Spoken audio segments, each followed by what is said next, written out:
Good evening, everyone, and welcome to this edition of the Primetime Newscast in the English language on Canal International. And we begin with the top stories.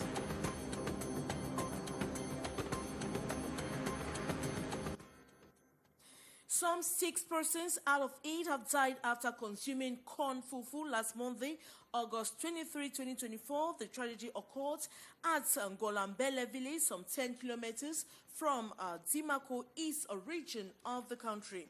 And the residents of Kongsamba 2 in the Mongo division are facing severe flooding due to unchecked environmental practices. Despite previous efforts to clear waste, the same issues have resurfaced, threatening both property and lives. And teachers in most private institutions across the country are already in schools to prepare ahead of the official reopening dates of the new academic year. I'll tell you those and more in this edition of Newscast. Canal International.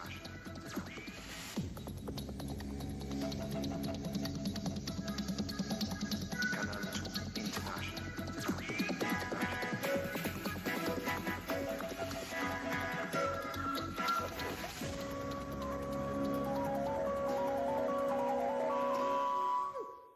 Good evening once more and welcome to this edition of the Primetime Newscast in the English language on Canal International. Now, 6 persons out of 8 have died after consuming corn fufu last Monday, August 26, 2024. The tragedy occurred at Golambele, a village some 10 kilometers from Dimako in the east region of Cameroon. The 2 others who are in a critical state are under intensive medical care. As we hear the following story with our reporter, Beatrice Ngamo.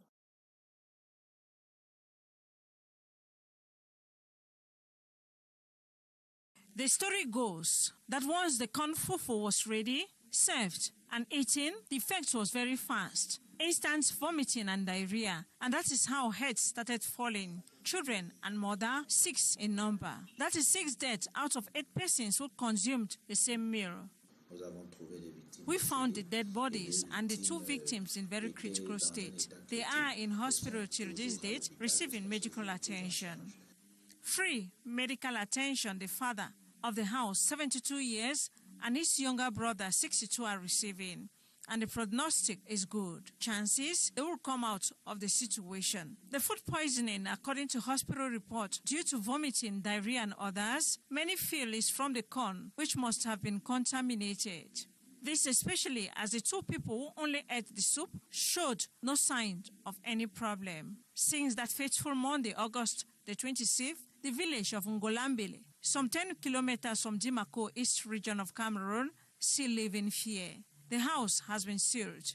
The rest of corn flour collected for analysis. D'après les informations recoupées, c'est le couscous qui aurait été à l'origine de ces décès. This village, specialized in massive maize production, also uses phytosanitary products to stock them. Parce que le village, c'est un bassin de production de maïs. Les gens travaillent énormément et nous nous frottons à tout moment avec ces produits-là.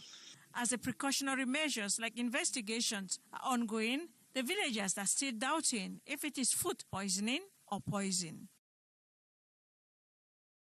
As a back-to-school preparation gathers steam, so 2 are criminals acting. It was after an operation at the Avenue Kennedy area, this time in Yaoundé, when the supposed gang of 10 opens the boots of a car, making away with a bag containing the sum of 4.5 million of franc CFA and a laptop, and with many other smartphones. Beatrice Ngamo has the rest of the story.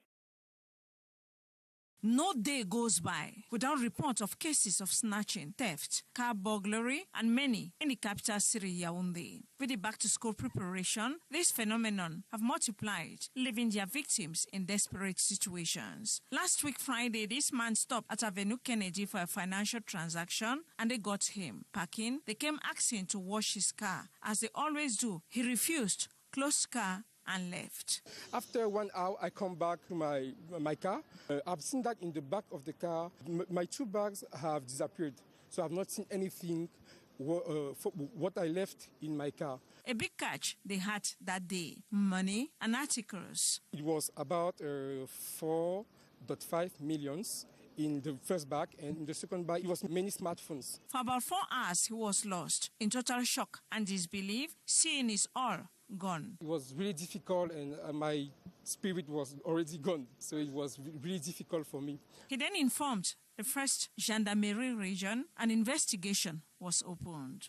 La même nuit, les auteurs de ce forfait. That same night, the alleged authors were caught, one after the other, at the Messassi and Rue Sepe area. This in possession of a great bulk of the booty. And I was really, really, really thankful. The gendarmes also succeeded to nab their accomplice, the receivers, in possessions of narcotics and bladed weapons. The forces of law and order appealing thus on the population to be very vigilant as they go about preparing their children for the new school year. And we take you to the northwest region of Cameroon, where the senior divisional officer for Menchum, Abdullahi Aliu, has called on residents to intensify their collaboration with defense and security forces following the recent killing of South Separatist General Robosco. Speaking in Wom on Monday, the senior divisional officer highlighted the challenge posed Menchum's different terrain and porous borders. More with our reporter Kejan Henry Atembe and Collins Ani. After the recent killing of self-styled separatist general in Menchum division of the northwest region of Cameroon, the senior divisional officer of that administrative unit has been giving details on the circumstances that led to the death of the senior general Robosco. So-called General Robosco used to act in the lower Fungom, which is in Fungom subdivision, and he also used to move all along the various divisions, Bui, Dongamantum, Boyo, and Menchum. So he get habit of succeeding in his action. So he informed some of his friends that next day he will go to a village market. Thanks to the dynamism of vigilante group, they succeed to exploit this information, and they inform force of defense and security, which are not far from that area, and then they get ambush and they succeed to him. Speaking to reporters in Wom this Monday, the senior administrative officer asked the population to continue to lend a supportive hand to the efforts of defense and security forces who are already doing a tremendous job in restoring peace in Wom town and the entire Menchum division as a whole. We can still advise population to be in close collaboration with Force for Defense and Security to give necessary information, objective information. Our advice is for the population not to go far from their area, but to continue doing their farms, but it's also to inform our military forces on the movement of those guys. The cliff nature of Menchum division, coupled with the porous nature of boundaries and frontiers with neighboring divisions of Boyo, Donga Mantong and Bui, but especially Nigeria, have been hampering moves to combat insurgency and other dangerous activities of armed groups, according to the Menchum senior divisional officer. And the residents of Kongsamba 2 in the Mongo division are facing severe flooding due to unchecked environmental practices and lives. More info for the story. Less than a year, the heads of the Kongsamba Principal Prison, alongside the Kongsamba Rescue Center, led to a significant between Douala and Bafoussam. Via Barry Bakem, several tons of waste were removed from the area. Today, the same bridge is facing severe flooding. The residents have turned nearby waterways into dumping grounds for household waste. The result has been devastating, with several houses now submerged under flood waters. Trop de santé avec la population qui ne veut pas respecter les normes des autorités. Parce que le temps qu'on verse chaque fois les bananiers, pour que ça arrive, ça bouche. With just a single downpour, the effects are clear. Cars and motorcycles can no longer navigate the roads. The The local authorities have yet to take preventive measures despite the visible danger posed by these waters. Not only are the walls of homes being affected, but the flood waters also threatened to sweep away anyone in their path.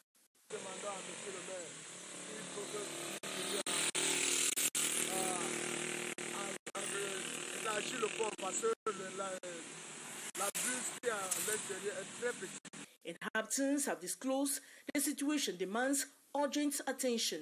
They have called on the government through councils to act and fast. 17 newly approved textbooks for the academic year 2024-2025 are absent in bookshops across the country. Parents and booksellers have raised concerns about the resulting impact. As we hear the following story with our reporter, Latu Cynthia.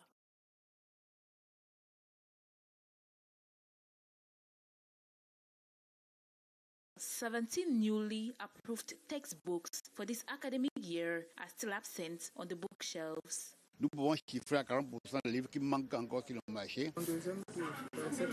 This is the second time I am coming to this shop. The first time I came and wanted to buy books, they weren't available. Tous les livres ont été changés. The books have been changed, but they do not have them in the shops to satisfy the clients. Satisfaire leur clientèle.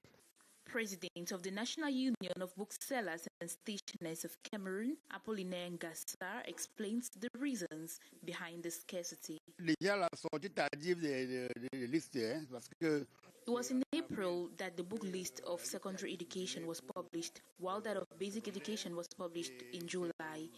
We are informed of difficulties at the level of the seaport, where containers have been there for a while now. Parents and booksellers have expressed concern about the unavailability of books on shelves. In the meantime, the child will start school without books, and the time to find money to buy the books, the child might end up being sent away from school, whereas it is not our fault.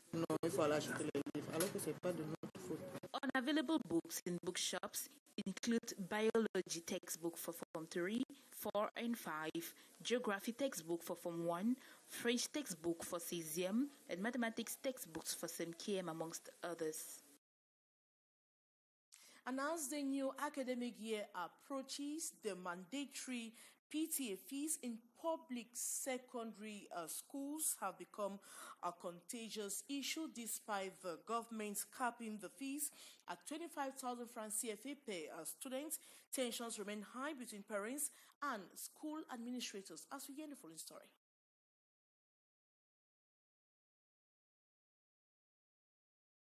The mere mention of PTA, Parents Teachers Association fees, is enough to spark frustration among many parents.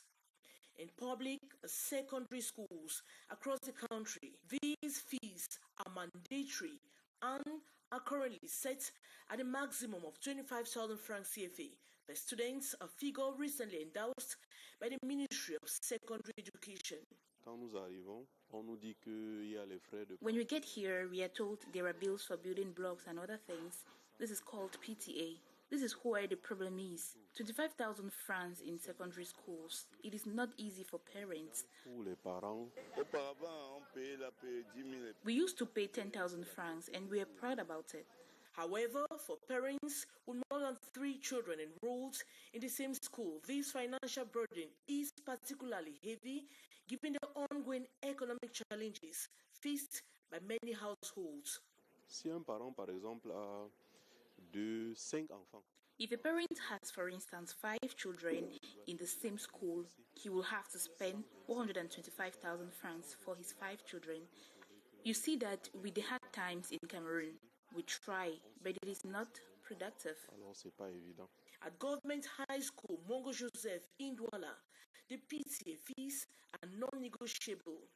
School officials argue that these funds are essential for the smooth operation of the institution. The fees, they say, support various school activities, maintenance, and overall functioning, ensuring that students receive quality education.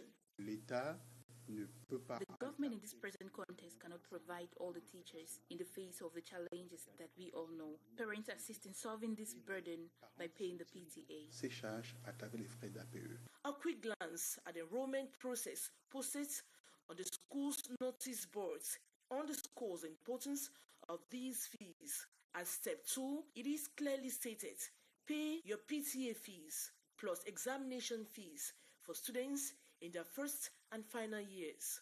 This ongoing debate highlights the broader issue of educational costs and their impact on families, particularly in the current economic climate. While school administrators emphasized the necessity of these fees, parents continue to express their dissatisfaction, fearing that education is becoming an increasingly unaffordable necessity.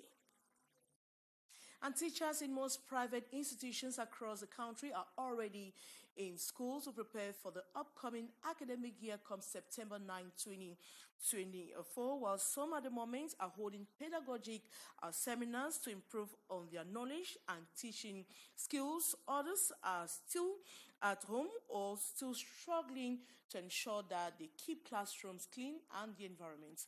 Let's watch more in the following story with our reporter, Haisincha. The clock is ticking ahead of Monday, September 9, 2024 school resumption. With less than 2 weeks to the reopening, teachers and administrators in different schools across the capital city are fine-tuning preparations, especially renewing and upgrading their pedagogic knowledge. We already began with the intensive training of our teachers in a bid for them to make their teachings during this academic year more attractive, learn new techniques of classroom management, and as well as the discipline of our pupils. In nursery classrooms, the race for decoration is intense to suit the aspirations of young learners. We have to make our classroom look attractive so that when they will come, since they are from home, they'll be able to look, everywhere will be attractive for them and they'll feel comfortable. Similarly, the primary school teachers are concentrating on lesson preparation ahead of the D-Day. We are trying to see how we can start preparing lessons, set the classes ready by putting in place the necessary didactic materials and other teaching resources. And just like this private institution in the Ngosun neighborhood in Yaoundé, a similar atmosphere prevails in this nursery and primary school at Etudi, where at press time, pedagogues had received various didactic materials this August 28 and are ready to tackle the 9 months race. I have some cardboards. Here you draw your diagrams, you prepare your didactic materials. Here I have my lesson notebook. Here I have my advisory books. I deposit my lesson notebook with the advisory books. And then here I have my scheme of work. The yearly objectives for the different schools have been clearly stated to the teachers. A holistic education we want to give our children. So we're expecting them to be dynamic, determined, devoted, so that together we are going to go on this 9 months journey. And at the end of the year, our children should be able to be bilingual. They should have moral values in them, and they should be able to develop some talents. Focus in various classrooms is equally on building a diagnostic evaluation for day 1 of the 2024-2025 academic year. And that report brings us to the end of this edition of the Primetime Newscast in the English language on Canal International. Coming up next is The Brief with Liu Pijou. As for me, take a rendezvous, same time tomorrow. Good night.